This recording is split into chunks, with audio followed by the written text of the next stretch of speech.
De gaat open, passeer hem snel. Hij klapt weer dicht, ja dat moet ik wel. Na de auto alweer zijn ding, maar ik heb de sleutel, spring erin.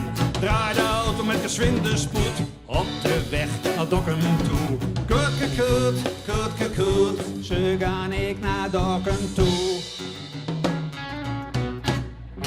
Klein stukje zuidwaarts rechts afslaan, naar de pomperhaling van de Buringaanlaan. 500 meter verderop, het is niet te geloven, alweer zo'nzelfde bocht. Naar het Torsten en dan de Kloe, ga ik linksaf naar Dokkum toe. Kut, kut, kut, kut, kut, kut, ze gaan ik naar Dokkum toe.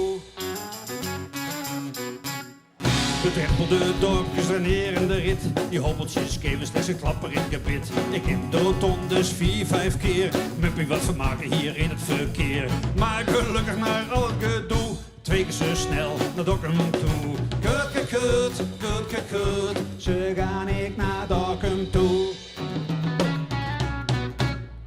Scheuren het laatste dorp voorbij, Dokkum is zicht, rechts een boerderij. Had ik toch maar voor me gekeken, had ik het wel haald. Klaar is dus blijkbaar een beetje verdwaald. 700 kilo vlees door het vooruit, mijn reis naar Dokkum eindigt acuut. Kut, kut, kut, kut, kut, kut, maar moet nou echt wel naar Dokkum toe.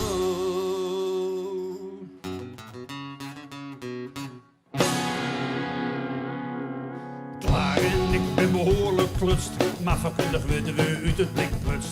Clara gaat naar de slachterij en in Siersberg wachten ze op mij. Kan ik dan mooi naar Dokkum toe, met Clara op de barbecue. Kut, kut, kut, kut, kut, kut, maar wie ze wel naar Dokkum toe.